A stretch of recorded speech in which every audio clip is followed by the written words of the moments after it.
of a topic or a tee up that you want to kind of lead with or start with? Anything you're like, hey, this is just always a winner? Um, I And if not, that's fine. no, I think it's really important that it is about, make sense for like what it is your clients want to hear about. And, I think a lot of the topics, a lot of the things that we hear over and over again is that children are frustrated because they see their parents struggling, but the parents don't necessarily realize that they need help. Uh, Hmm.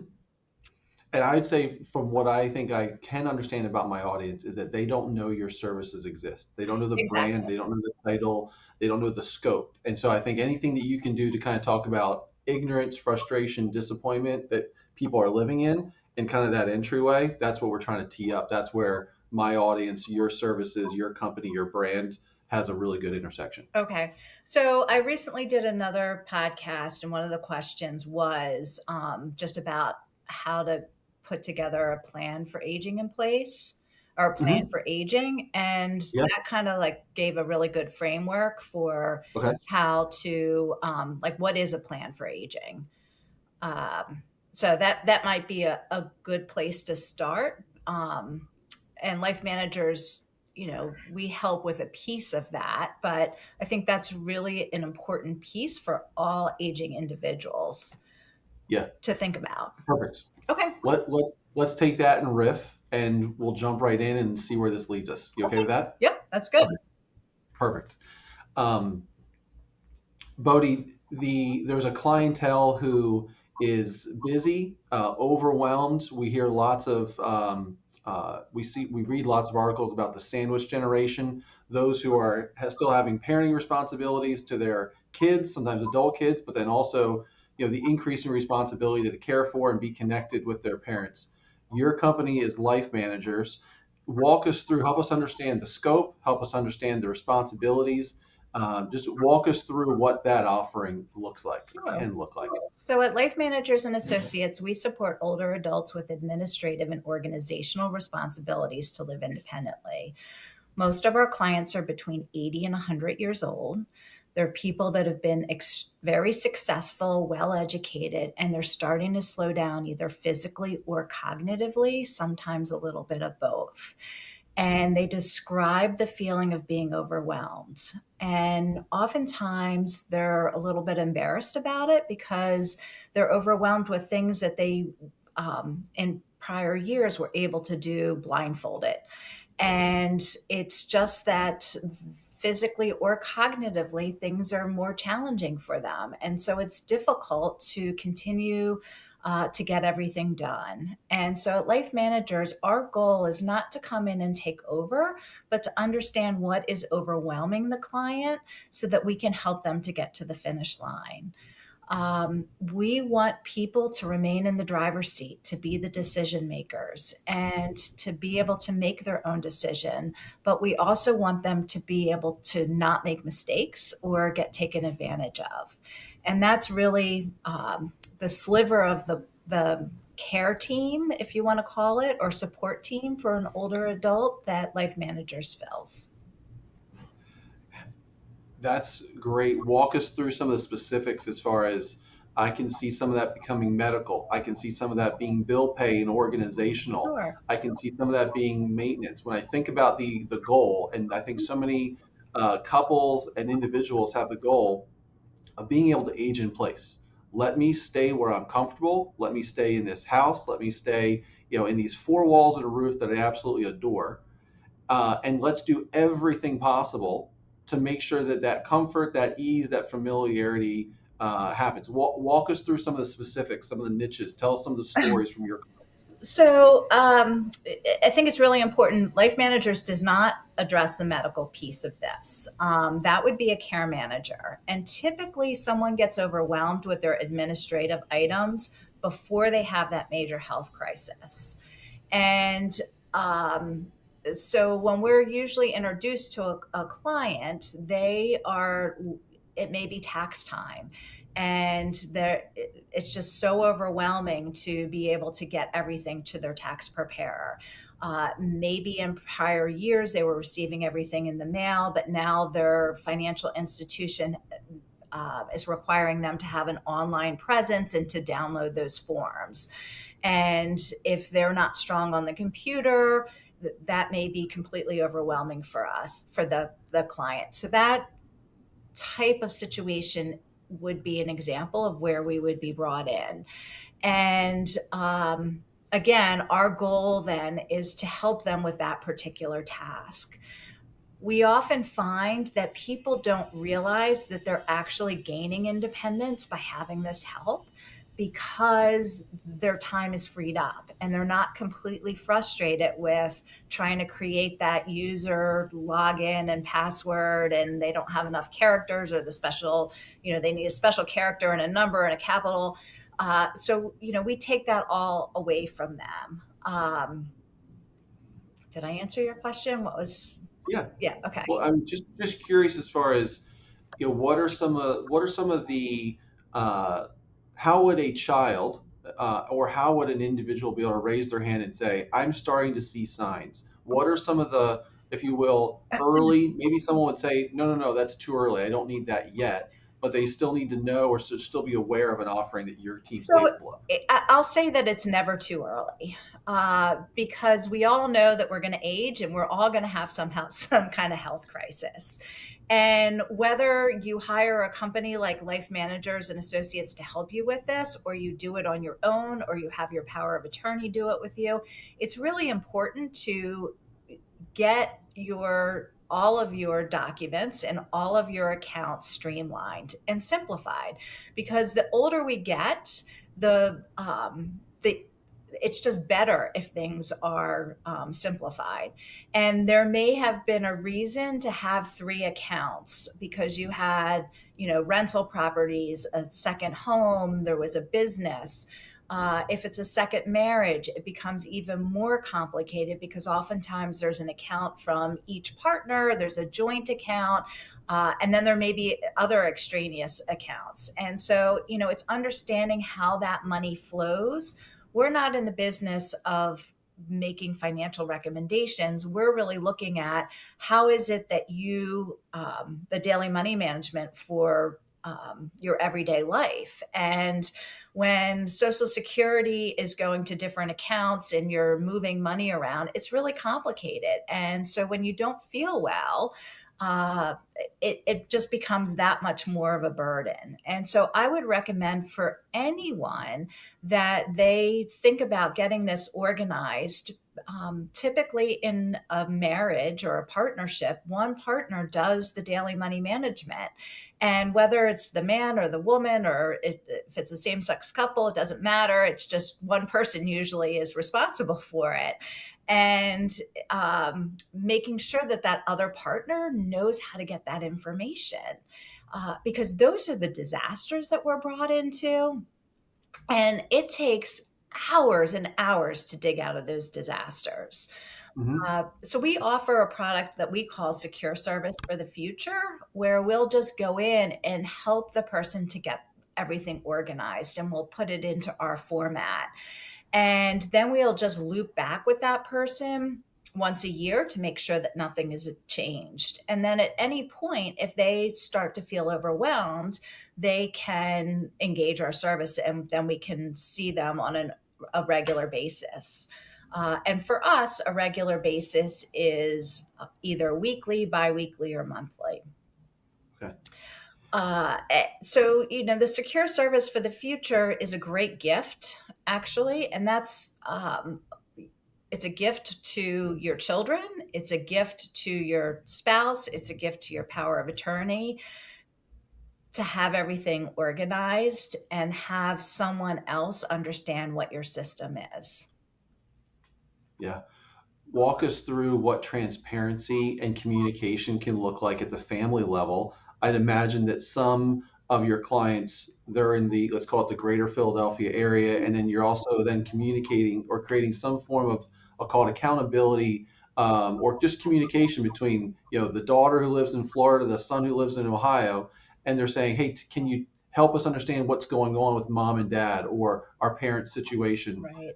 Is that an offering? Are you So capable? I think it's really important to distinguish that as long as someone has capacity to make their own decisions, life managers and associates is going to engage with that person. So we are going to sign a contract with the older adult.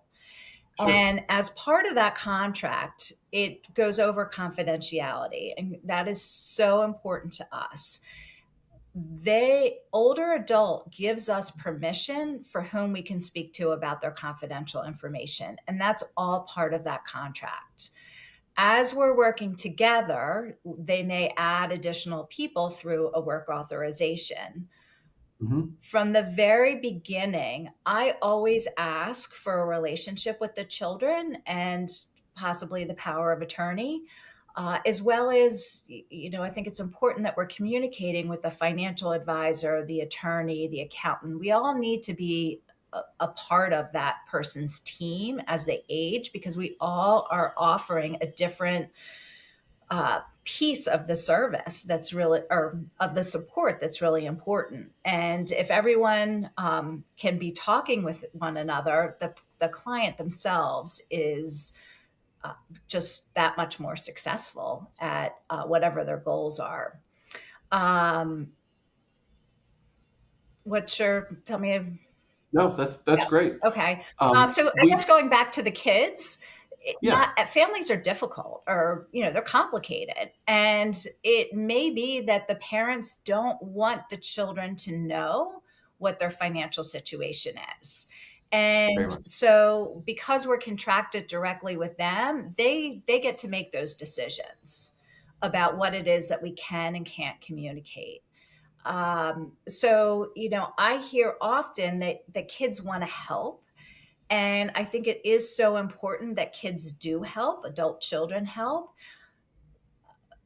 but being able to do so in a respectful way that still allows the older adult to be able to make those decisions. And sometimes it's easier to get the help from an outside resource than the child, for a couple different reasons. One, it could just be privacy issues. The parents don't want the children to know what the real financial situation is. But we also hear from both children and seniors that they don't want to spend all their time doing this like work, that they want to spend time on their things that they enjoy doing together, Yeah. and just focusing on the relationship. And it's really hard when you have 40, 50 years of relationship and then you're trying to get this task done and there's so many triggers. And the adult child has their own family and their own career, and they're stressed out trying to squeeze this in too, and one person's short with the other, and then the whole thing goes downhill.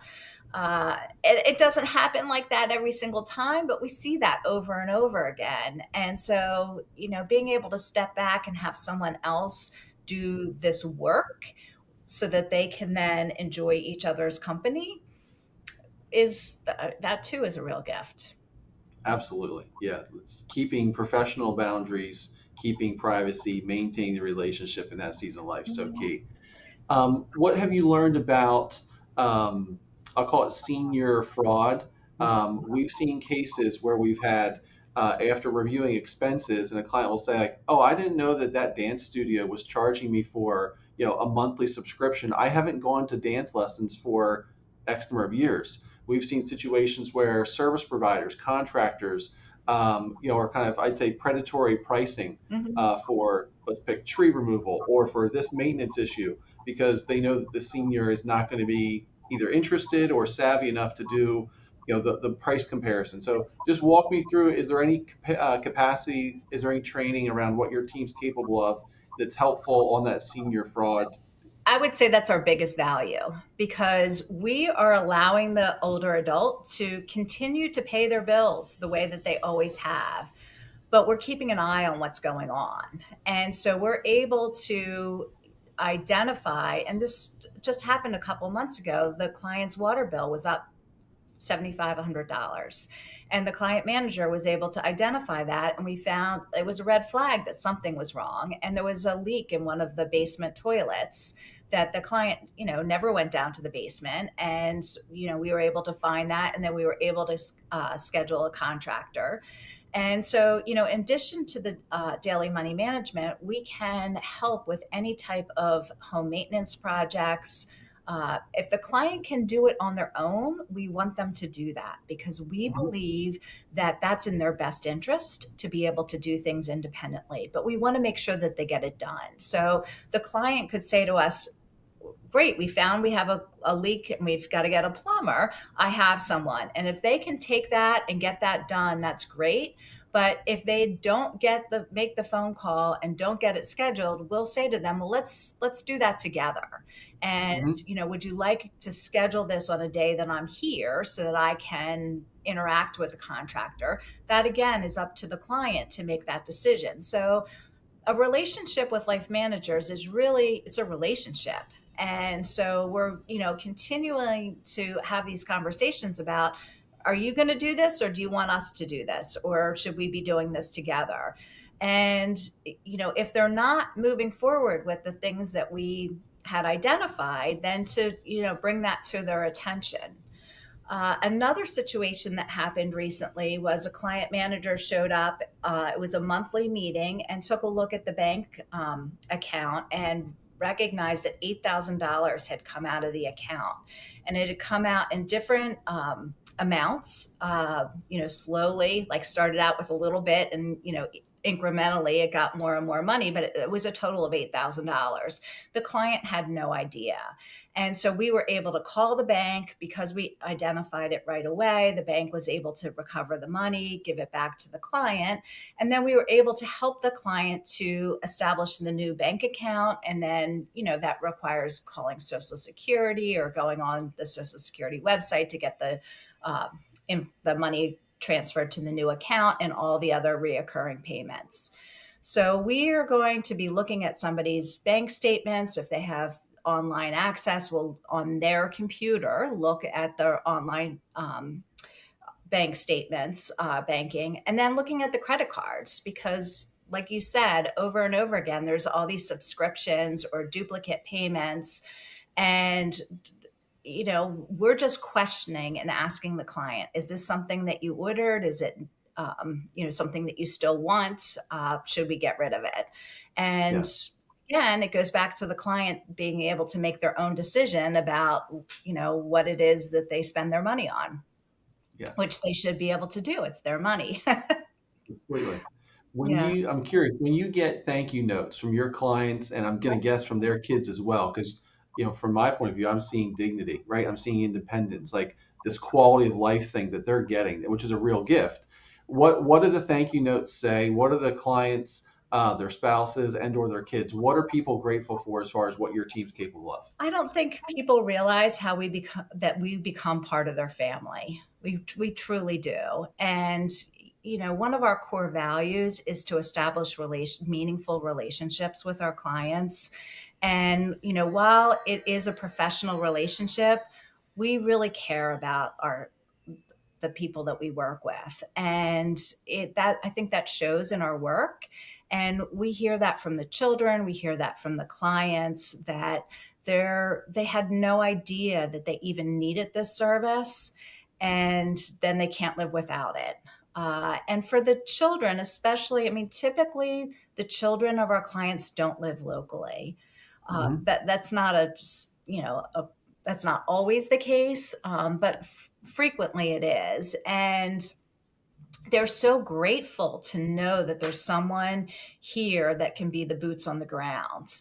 And I mentioned earlier that typically our clients, they haven't had that major health crisis, but we really can be eyes and ears to be able to notice things that have changed, to say, you know what, I think it might be a good time to go to the doctor again because we've noticed that like something is different. You seem to be asking the same questions more frequently. We had another situation where the client manager showed up and the pill box that the care manager had filled It was Thursday, and Monday, Tuesday, Wednesday, we still had all the pills in it. So, that we're able to then call the son, call the care manager and say she's not taking her medication. And that's a sign that she needs to have some more assistance in the house. And so they were able to implement a home health aide to help to give medication reminders. But we caught that because we're there every week. And would the care manager have caught it or somebody else? Yes. But it's just having another set of eyes on what's going on and being able to catch things early before they turn into really big problems. Yeah. You keep touching on this, the word, the plan, and I'm curious, walk me through, some couples or some individuals, as before your target audience, you're saying that, hey, 60s and 70s, they wouldn't maybe have the need for the plan or a communicated plan. Walk us through what are the best, Yeah. kind of key contributions to the plan, who's involved in the plan. Tell us more about that. So let's just talk about what a plan is, because a lot of times I hear, oh, well, I've got my legal documents, I've planned. Yeah. And the legal documents are essential, but they're all for the end of life. So the will is about what happens to your stuff after you've passed, and your powers of attorney, both financial and medical, are for when you're incapacitated and you can't make your own decision. The plan for aging is for how you're going to live your life up until incapacity. And thinking about three things. One is where you're going to live and making sure that that space that you're living is accessible for an aging individual. So it may be the house that you've lived in for the last 50 years, but is it accessible? Do you need new handrails, better lighting, some grab bars, or do you need something more major, like thinking about first single floor living, moving your laundry, but really being able to be realistic about what it means to live in that house. And Hmm. you can modify a house to age in place. But you can't put a first floor bathroom in after you've fallen and broken your hip and have that first floor available in the time that you're in rehab. So you have to think about those things ahead of time. The second piece is figuring out who's going to help to take care of you, not make medical decisions at the end of life, but help to take care of you, because we all know that we do better with medical advocates. And so when you're sitting in a doctor's office getting a diagnosis, your mind is somewhere else. And so it's always important to have someone else to be with you at doctor's appointments, at important doctor's appointments, to hear what's going on. And for married couples, it could be your spouse. But oftentimes, spouses are aging together. And so at some point, it may not make sense that the spouse is the only person that is attending those appointments.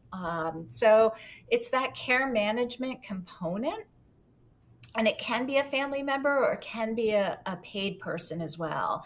And then the third piece of the aging plan is who's going to help you. And again, this is help, not take over, to keep an eye on what's going on with the administrative piece. And that's the piece that we do. But to keep an eye on the bank account and the credit cards, to just make sure that there's not fraud, that things are as they're supposed to be. Because research has shown that people are not conscious of their own cognitive decline. And it has also shown that people are more confident in their ability to make financial decisions than they actually are. Hmm. So it's just important to have someone, whether it's a family member or a trusted friend, or a paid resource to help keep an eye on these things. And when you're able to address these things and put people in place to help with those three areas, people are more successful. They're less likely to make mistakes or get taken advantage of. Yeah. Um, what have you learned about decision making, humility, people who are willing to kind of, I'd say, be honest enough about where they're at and their clear vision for what aging in place and what success looks like? What have you learned about kind of how couples make that decision, how an individual makes that decision, like who's included, just walk us through that decision making process. Just curious what you're I doing. mean, every family is different. Every family is different. And even within a family, the two spouses may not agree. And somebody had told me once, I thought this was such a great analogy. Thinking about your own demise is like looking into the sun. You can only do it for short periods of time. So when you're thinking about aging, nobody wants to have this conversation. But you need to start early, and especially between spouses, because they may have very different ideas of what it is that they want. And it's not only like what do we want for us, but what do we want if one of us when one of us predeceases the other, and that may look very different who goes first. So for them, the spouses, to have that conversation, but then also to have that conversation with their children or their power of attorney or whoever it is that's going to be helping them or making decisions for them. It's just so important. And again, because you can only do it for small periods of time, it's so important to start early. And it's not always easy to be honest with yourself about what you want. Yeah. And being able to loop back on the subject um, a few times or very, very many times is Yeah. really important. Well, I appreciate you use that word realistic, and I think sometimes there can be families or couples who have unrealistic expectations of sometimes themselves, sometimes the person they're in a relationship with, or sometimes extended family members. Where you're sitting and going, "Hey, it's not realistic to think that we're going to be able to drop everything and show up, Mhm. because you have this doctor's appointment or because this issue is going on with the house." Or whatever the complications are, you start thinking about then the medical diagnosis of early Parkinson's, early dementia, early Alzheimer's. There's a lot of things that can cause just hardships and complexities that you really need that, again, your team's professional lane to say, hey, I need a life manager to show up and help. That's the very wise use of time, very wise use of resources. So I appreciate that word realistic. Right. And I think it's really important that families are willing to have help if they need help having these conversations, because they're not easy. And there's many resources out there for professionals that do run family meetings and can have these types of conversations. Yeah. So it is important to be able to reach out if you know you're feeling like it's getting stalled. Yeah.